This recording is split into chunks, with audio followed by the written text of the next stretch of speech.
السلام علیکم ورحمۃ اللہ وبرکاتہ۔ بسم اللہ الرحمن الرحیم۔ الحمد للہ والصلاة والسلام علی رسول اللہ وعلی آلہ واصحابہ اجمعین۔ خواتین و حضرات، میرا موضوع ہے نماز کا بیان، پارٹ نمبر 30 یعنی 30۔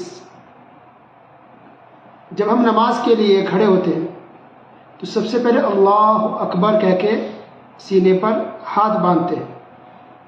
اللہ اکبر کہنے کے بعد اور سینے پر ہاتھ باندھنے کے بعد سب سے پہلے کیا پڑھنی چاہیے؟ تو سب سے پہلے دعائے ثنا پڑھنی چاہیے۔ دعائے ثنا بھی کہتے ہیں، اس کو دعائے استفتاح بھی کہا جاتا ہے۔ تو یہ دعا کوئی ایک دو نہیں ہے، دعائے ثنا بہت ساری ہے۔ شیخ علامہ البانی رحمہ اللہ نے اپنی کتاب صفت الصلاۃ النبی کے اندر 12 دعاؤں کا ذکر کیا ہے، 12 دعاؤں کا، اور کہا کہ اس سے بھی زیادہ ہے۔ تو ان تمام دعاؤں میں سے جو سب سے زیادہ مشہور ہے پبلک میں، عوام میں، وہ 2 دعائیں ہیں۔ ان میں سے ایک یہ ہے، اللہم باعد بینی وبین خطایای کما باعدت بین المشرق والمغرب اللہم نقنی من الخطایا کما ینقی الثوب الابیض من الدنس اللہم اغسل خطایای بالماء والثلج والبرد۔ ایک یہ دعا ہے، صحیح بخاری حدیث نمبر 744۔ اس دعا کا پتہ کیسے چلا؟ تو ابو ہریرہ رضی اللہ تعالیٰ عنہ کہتے ہیں کہ رسول اللہ صلی اللہ علیہ وسلم تکبیر اولا یعنی پہلی تکبیر کہنے اور قرات کرنے سے پہلے، یعنی سورہ فاتحہ پڑھنے سے پہلے کچھ دیر خاموش رہتے تھے۔ تو میں نے پوچھا کہ میرے ماں باپ آپ پر قربان، اے اللہ کے رسول صلی اللہ علیہ وسلم، آپ تکبیر یعنی اللہ اکبر کہنے اور تلاوت شروع کرنے کے بیچ میں کچھ دیر خاموش رہتے ہیں، تو اس میں آپ کیا کہتے ہیں؟ تو رسول اللہ صلی اللہ علیہ وسلم نے فرمایا کہ میں خاموش رہ کر کے یہ دعا پڑھتا ہوں، اللہم باعد بینی وبین خطایا۔ تو پتہ چلا کہ یہ واقعہ ہے۔ اس طرح سے اس دعا کا پتہ چلا کہ سورہ فاتحہ پڑھنے سے پہلے یہ دعا رسول اللہ صلی اللہ علیہ وسلم پڑھتے تھے۔ ٹھیک ہے، اس کا ترجمہ کیا ہے؟ اس دعا کا بہت اہم اور خاص دعا ہے۔ اس دعا کا ترجمہ یہ ہے کہ اے اللہ، میرے اور میرے گناہوں کے درمیان دوری ڈال دے، جیسے تو نے مشرق اور مغرب کے درمیان دوری رکھی ہے، یعنی ایسٹ اور ویسٹ میں جو دوری ہے وہی دوری میرے اور گناہ کے درمیان میں کر دے۔ اے اللہ، مجھے گناہوں سے اس طرح پاک کر جیسا کہ سفید کپڑا میل کچیل سے پاک کیا جاتا ہے۔ اے اللہ، میرے گناہوں کو پانی، برف اور اولوں سے دھو دے۔ کتنی عظیم دعا ہو گئی۔ تو اس دعا کے شروع سے یہ پتہ چلتا ہے، جو ہم کہتے ہیں کہ اللہ مجھے دوری پیدا کر دے میرے اور گناہ کے درمیان، جیسا کہ پورا پچھم، ایسٹ اور ویسٹ کے بیچ میں دوری ہے۔ تو گویا کہ اس دعا کا مطلب یہ ہوا کہ ہم گناہوں سے بچے رہیں، ہم دور رہیں، اللہ ہم کو گناہ سے بچا کے رکھے، کوئی گناہ ہم سے ہونے نہ پائے، ہمیں بچا کے رکھے۔ یہ ہوگی دعا۔ اور آگے جو کہ اللہ میرے گناہوں کو صاف کر دے، جیسے سفید کپڑا صاف کیا جاتا ہے، اس کا مطلب یہ ہوا کہ وہ گناہ جو ہم سے ہو چکے، انسان ہونے کے ناطے شیطان نے بہکا دیا، غلطی ہم سے ہو گئی، گناہ ہو گئے، غلطی ہو گئی، تو اللہ ان گناہوں کو دھو دے، معاف کر دے۔ تو جو گناہ ہوگا اس کے لیے معافی کی دعا ہے، اور جو گناہ نہیں ہوا اس کے لیے بھی دعا کہ اللہ اس گناہ سے ہم کو دور ہی رکھ۔ اللہ اکبر، بہت خاص دعا ہوگی۔ اب اس گناہ کو یا جو بھی گناہ ہے اس کو دھونے کی جو بات ہے اس دعا کے اندر وہ یہ ہے کہ اے اللہ پانی سے بھی دھو دے، برف سے بھی دھو دے اور اولوں سے دھو دے۔ تو کیا مطلب اس کا ہوا؟ تو اس کے اندر گہرائی یہ ہے کہ چونکہ جو انسان گناہ کرتا ہے تو گناہ کی سزا عام طور پہ قبر کے اندر یا جہنم کے اندر آگ کا عذاب دیا جاتا ہے، آگ سے انسان کو جلایا جائے گا۔ یہ اکثر سزا یہی ہے زیادہ تر۔ تو گناہ کی سزا یہ ہے کہ اس کو جلایا جائے، آگ کا عذاب دیا جائے قبر کے اندر اور جہنم کے اندر۔ تو آگ کو کون سی چیز بجھا سکتی ہے؟ پانی، اور پانی بھی، اور ساتھ میں اگر برف ہو، ٹھنڈا پانی ہو، برف ہو تو اور بھی جلدی آگ بجھے گی۔ تو ہم گناہ کرتے ہیں تو اے اللہ ہم کو پانی سے بھی صاف کر دے، برف سے بھی صاف کر دے، اولوں سے بھی دھو دے اس کو۔ یہ اس کے بیچ میں یہ مناسبت ہے اور یہ گہرائی ہے اس الفاظ کے اندر، اس معنی کے اندر اور اس دعا کے اندر۔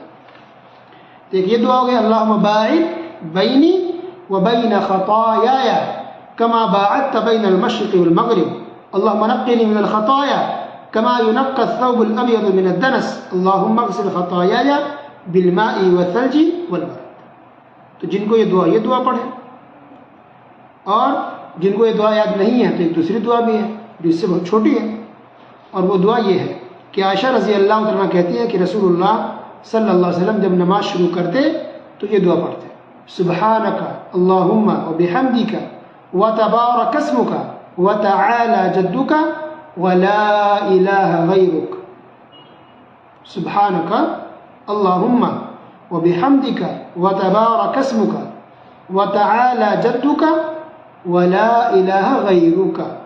غیرک ہے یا غیرک ایک ہی بات ہے۔ اس کا ترجمہ کیا ہے؟ اے اللہ تو پاک ہے، ہم تیری تعریف کے ساتھ تیری پاکی بیان کرتے ہیں، تیرا نام بڑا ہی بابرکت ہے، تیری بزرگی بلند ہے، تیرے سوا کوئی معبود نہیں۔ یہ دعا جامع ترمذی کے اندر ہے، حدیث نمبر 243، اور یہ دعا اکثر لوگوں کو یاد ہے، چھوٹی سی دعا ہے، تو یہ دعا بھی پڑھ سکتے ہیں، یا کبھی آپ پہلی دعا پڑھیں، کبھی یہ دوسری دعا پڑھیں، لیکن ایک ساتھ دونوں کو نہیں پڑھنا، یا تو یہ پڑھیں یا تو وہ پڑھیں جو آپ کو یاد ہو۔ تو یہ بھی دعا بہت خاص ہو گئی، اس کے اندر اللہ کی پاکی بیان کی گئی، اللہ کی تعالیٰ کی تعریف کی گئی ہے، سبحان اللہ۔ ابو ہریرہ رضی اللہ تعالیٰ نے پوچھا نبی کریم صلی اللہ علیہ وسلم سے کہ آپ کیا پڑھتے ہیں خاموش رہ کر کے؟ تو اس سے کئی باتوں کا پتہ چلتا ہے۔ ایک تو یہ ہے کہ صحابہ کرام کو علم حاصل کرنے کا کتنا شوق تھا، ہر چیز پوچھ رہے تھے جاننے کے لیے، معلومات کے لیے، اللہ۔ دوسری بات یہ ہے، بہت اہم بات، کہ گویا کہ صحابہ کرام نبی کریم صلی اللہ علیہ وسلم کے ایک ایک مومنٹ پر نظر رکھتے تھے، اور صحابہ کرام نے نبی کریم صلی اللہ علیہ وسلم کی تمام حالات کو نوٹ کیا، کوڈ کیا، بیان کیا، ایک ایک چیز پر نظر رکھی، پوچھا، سمجھا، اس کو آگے لوگوں تک پہنچایا، آگے لوگوں تک بیان کیا۔ تو اتنی معمولی چیز کہ نبی صلی اللہ علیہ وسلم تھوڑی خاموش رہے، تو ایک صحابی نے پوچھ لیا کہ آپ کیا پڑھتے ہیں خاموش رہ کر کے؟ یعنی گویا معمولی چیز ہم لوگ کو پتہ ہے، چھوٹی چھوٹی چیز کو صحابہ کرام نے پوچھا، سیکھا، سمجھا، یاد کیا، حفظ کیا، پھر آگے لوگوں تو اپنے شاگردوں کو سنایا، سمجھایا، پبلک کو عوام میں بتایا، اور پھر آج تک ماشاءاللہ یہ بات پہنچی ہے، قیامت تک انشاءاللہ یہ بات پہنچتی رہے گی۔ تو اس کے اندر بدعتیوں کا بھی جواب ہے، بہت سے بدعتی جو بدعت کا کام کرتے ہیں، مثلا میلاد مناتے ہیں، گھر بنا میلاد، شادی ہوئی میلاد، تو پوچھے کیا رسول اللہ علیہ وسلم گھر بنا کر کے، شادی کر کے میلاد کراتے تھے؟ کسی کی وفات ہوئی قرآن خوانی، گھر بنایا قرآن خوانی، تو کیا رسول اللہ صلی اللہ علیہ وسلم سے قرآن خوانی کراتے تھے کبھی بھی کسی موقع پر؟ نہیں۔ اس طرح سے اور بھی جو بدعات ہوتے ہیں اس کو آپ گن لیں، آپ پوچھیں، سوال کریں، کیا رسول اللہ صلی اللہ علیہ وسلم نے ایسا کیا ہے؟ نہیں۔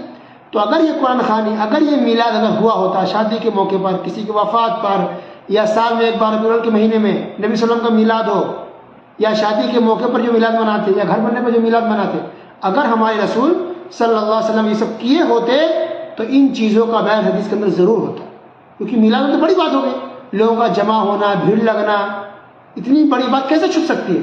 اس کا بیان تو کئی حدیثوں کے اندر ہوتا۔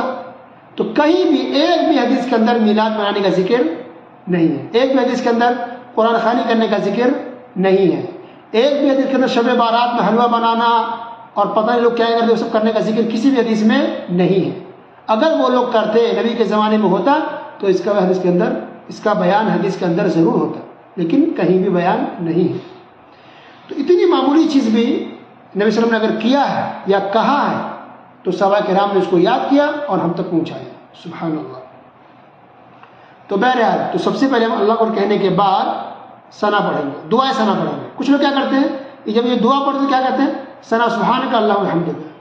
تو ثنا سبحانک اللہم وبحمدک اس طرح سے بھی پڑھا جائے گا. ثنا تو دعا کا نام ہے کہ ثنا پڑھنا ہے. آپ کو ڈائریکٹ دعا شروع کرنی ہے سبحانک اللہم وبحمدک وتبارک اسمک وتعالی جدک لا الہ الا انت, ایسے کہنا ہے.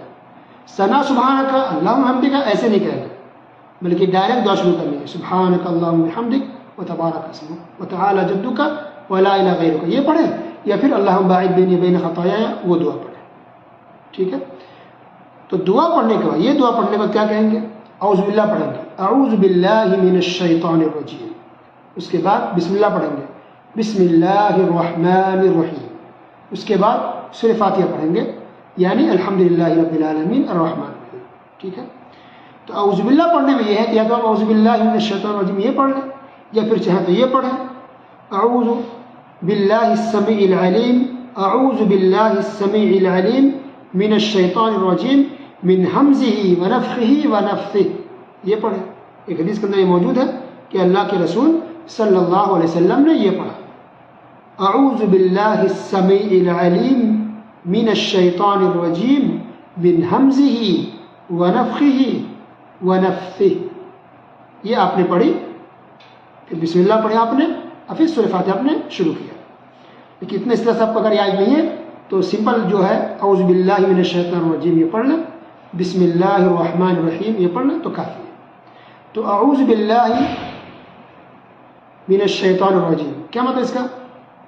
تو اعوذ باللہ من الشیطان الرجیم اس کا مطلب یہ ہوتا ہے کہ میں اللہ کی پناہ میں آتا ہوں شیطان مردود سے. رجیم مطلب مردود. میں اللہ کی پناہ میں آتا ہوں, میں اللہ کی پناہ چاہتا ہوں شیطان مردود سے. کیا مطلب؟ مطلب کہ میں اللہ کی حفاظت میں آتا ہوں, اے اللہ مجھے پناہ میں لے لے, اللہ مجھے بچا لے, مجھے محفوظ رکھ, مجھے بچا کے رکھ. کس سے؟ شیطان سے, کہ مجھے وہ بہکانے نہ پائے, مجھے گمراہ نہ کرنے پائے, مجھے برائی میں نہ ڈال دے, مجھے بہکا نہ دے. اس سے اللہ ہمیں بچا کے رکھ, کیونکہ شیطان کا بہکانا ہے. اور بسم اللہ الرحمن الرحیم اس کی میننگ تب کو معلوم ہے کہ شروع کرتا ہوں اللہ کے نام سے جو بڑا مہربان نہایت رحم کرنے والا ہے. وصلی اللہ علی نبینا محمد وعلی آلہ وصحبہ اجمعین. والسلام علیکم ورحمۃ اللہ وبرکاتہ.